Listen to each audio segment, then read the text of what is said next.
Dear குட்டீஸ் அனைவருக்கும் வணக்கம், வந்தனம், நமஸ்காரம்.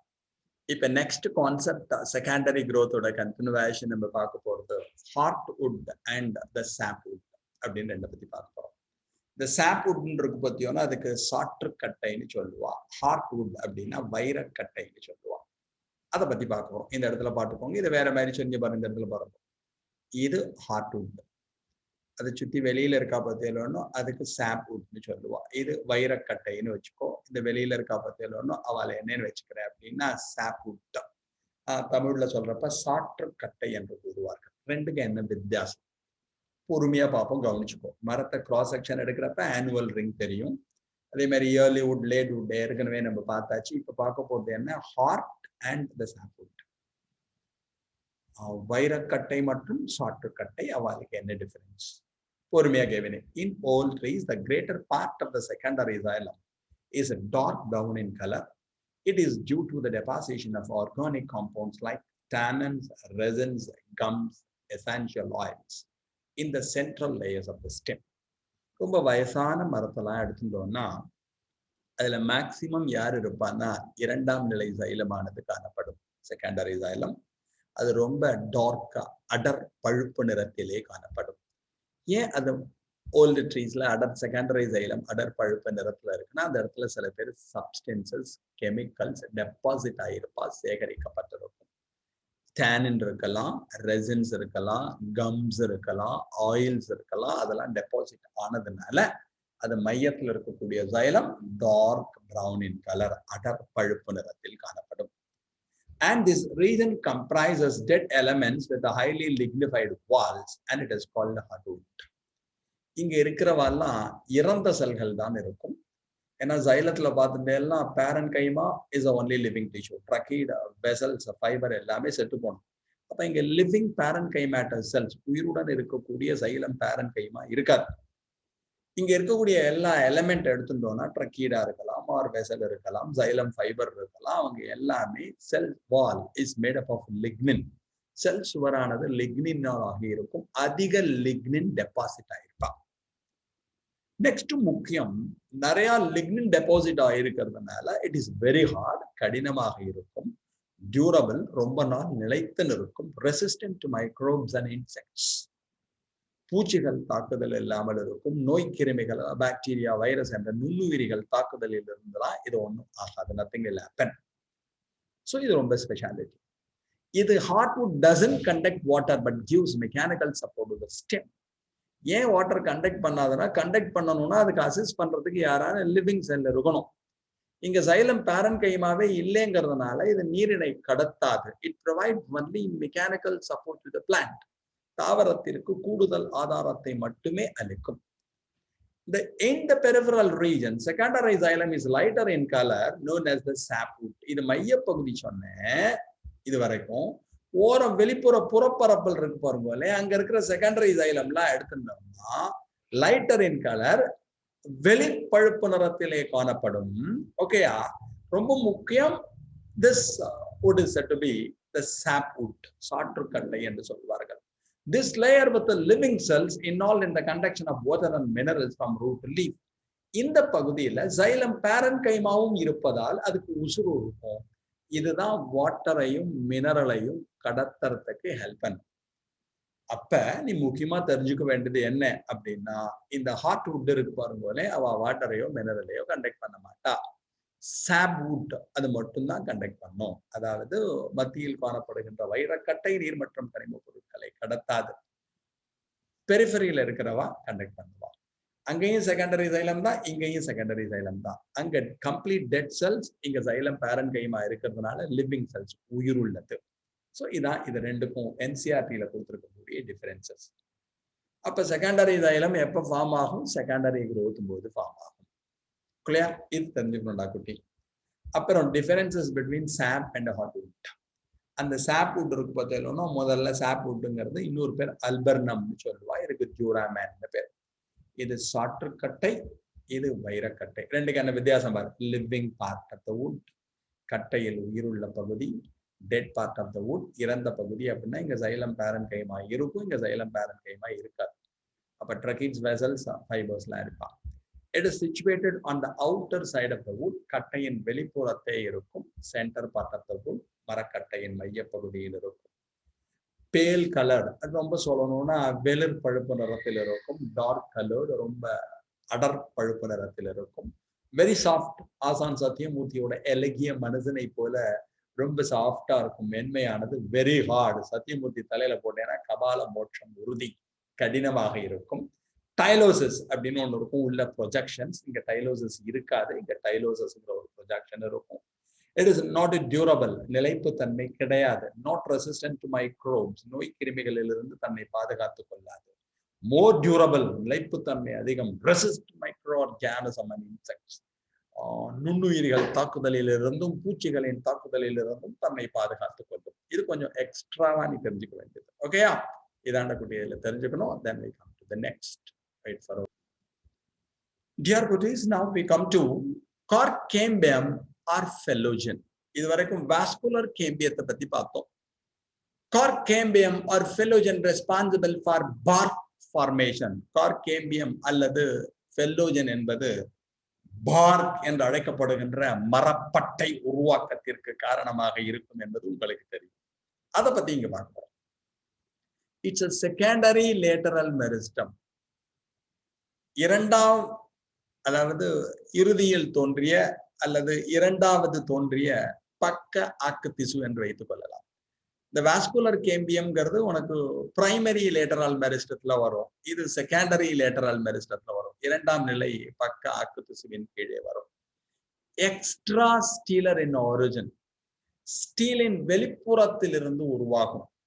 எபிடர்மிஸ்ல இருந்து வரலாம், கார்டெக்ஸ்ல இருந்து வரலாம், பெரிசைக்கிள்ல இருந்து வரலாம், ஃப்ளோயத்துல இருந்து வரலாம். ரொம்ப பக்காவா சொல்லணும்னா NCERT பிரகாரம் it is usually originated from the cortex. இந்த கார்க் கேம்பியம் அல்லது ஃபெல்லோஜன் என்பது கார்டெக்ஸ் என்று அழைக்கப்படுகின்ற புறணியிலிருந்து உருவாகும். 1 minute. Dear cuties, a cork cambium or phellogen, it's a secondary lateral meristem. இரண்டாம் நிலை பக்க ஆக்கு திசு என்று அழைக்கலாம். Usually originated from the cortex. புறணி பகுதியிலிருந்து இது தோன்றும். இங்க பாருங்க, இதுதான் cork cambium கொடுத்துருக்க பாருங்க. cork cambium or phellogen. இந்த இடத்துல பாருங்க, cork cambium or phellogen. இது எதுல இருந்து வரும்னா கார்டெக்ஸ்ல இருந்து ஃபார்ம் ஆகலாம். கார்டெக்ஸ்னா உனக்கு தெரியும், புறணின்னு சொல்லுவோம். இதுல இருந்து இது ஃபார்ம் ஆகலாம் பை டிடிஃபரன்சியேஷன். வேறுபாடு திரிதலின் மூலமாக உருவாகலாம். Phellogen is couple of layers thick. ஒரு லேயரோ ரெண்டு லேயரோ இருக்கலாம். It is made up of narrow thin walled and rectangular cells. குறுகிய ரெக்டாங்குலர் செல்களினால் ஆகி இருக்கலாம். இது தெரிஞ்சுக்கணும். இந்த ஃபெல்லோஜன் இருக்கு பாருங்களே, மேலையும் டிவைட் ஆகும், கீழையும் டிவைட் ஆகும். It divides outward as well as inward. இங்க பாருங்க, உள்ளேயும் டிவைட் ஆகும், வெளியிலேயும் டிவைட் ஆகும். வெளியில டிவைட் ஆறா பார்த்தோம்னா, வெளியில டிவைட் ஆகி it will form phellum or cork. வெளிப்புறத்தை செல் பிரிகையில் ஈடுபட்டு இது ஃபெல்லம் அல்லது கார்க்கினை உருவாக்கும். உட்புறம் பிரிகை அடைந்து it divides inside or inner side to form phellodome or secondary cortex. அப்ப cork cambium or phellogen இது எதுல இருந்து ஃபார்ம் ஆகும்? கார்டெக்ஸ். பொதுவாக புறணியில் இருந்து உருவாகும். சம்டைம்ஸ் எபிடர்மிஸ்ல இருந்து வரலாம், பட் கார்டெக்ஸ்ல இருந்தா மோஸ்ட்லி. இது எப்படி இருக்கும்? நீள்வட்டமா இருக்கும். அது மாதிரி செல்லோட ஷேப் எல்லாம் பார்த்துக்கும். It divides outward as well as inward. வெளியிலையும் பிரிவா, உள்ளேயும் பிரிவா. வெளியில பிரிஞ்சு வர்றது எல்லாத்துக்கும் என்ன பேரு? அவுட் சைட் ஃபார்ம் ஆற எல்லாத்துக்கும் ஃபெல்லம்னு பேர். கீழே டிவைட் ஆகி வரா பாருங்களே, அவளுக்கு ஃபெல்லோடம்னு பேர். This phellum, phellogen, phellodome collectively known as cork. இது எல்லாத்தையும் சேர்த்தா அது கார்க் சொல்லக்கூடாது, பார்க் அப்படின்னு சொல்லுவா. இது அனைத்தும் சேர்ந்தால் இது என்னவென்று அழைக்கப்படும்? மரப்பட்டை என்று அழைக்கப்படும்.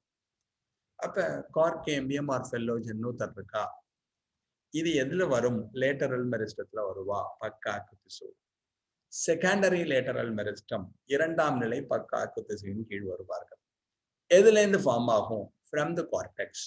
புறணியிலிருந்து பொதுவாக உருவாகும். சம்டைம்ஸ் நம்ம எபிடர்மிஸ் புறத்தோலில் இருந்து வரலாம், பெரிசைக்கிள், அதெல்லாம் எதுல வேணாலும் வந்துக்கலாம். பட் கார்டெக்ஸ்ல இருந்து வரும். இது மேலையும் டிவைட் ஆகும், கீழையும் டிவைட் ஆகும்.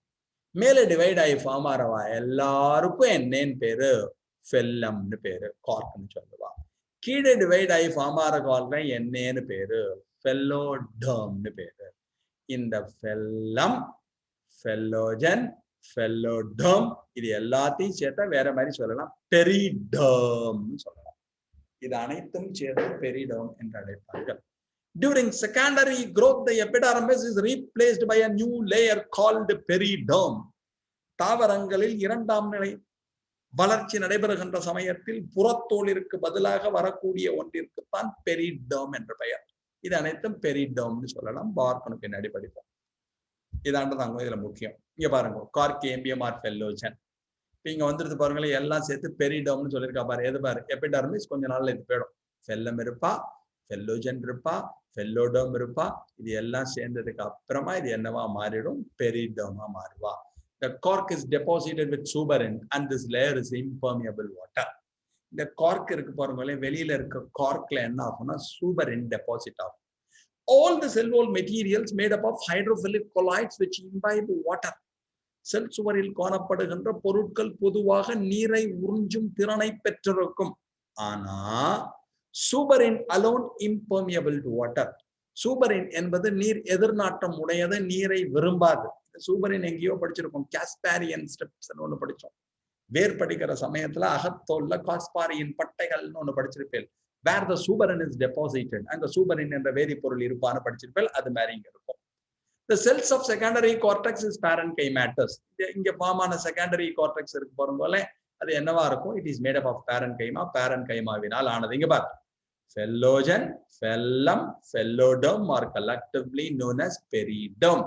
The ஃபெல்லம், ஃபெல்லோஜன், ஃபெல்லோடர்ம் எல்லாத்தையும் சேர்த்து என்ன சொல்லுவா, பெரிடர்ம்னு சொல்லுவா. இது எபிடர்மிஸ்க்கு பதிலா வந்துடும், புறத்தோலிற்கு பதிலாக இது வந்துவிடும், அதாவது மரப்பட்டை இருக்கக்கூடிய தாவரங்கள். அடுத்தது பார்க். பார்க்னா தமிழ்ல மரப்பட்டை அப்படின்னு அர்த்தம். The term bark is commonly applied to work இல்லடா, இந்த பார்க்குக்கு பதிலா அடிக்கிறப்போ ஒர்க்னு வந்துருக்கு, sorry. The term work, not work, bark. Barkனா நாய்க்குட்டி குலைக்கிறது இல்ல. The term bark is commonly applied to all the tissues outside the vascular cambium of stem. Vascular கேம்பியத்துக்கு வெளியில யார் இருக்காலோ அவ அத்தனை பேருக்கும் மரப்பட்டை பார்க் என்று பெயர். யார் பாரு, பெரிடம் வரும், கார்டெக்ஸ் வரும், பிரைமரி ஃப்ளோயம் வரும், செகண்டரி ஃப்ளோயம் வரும்.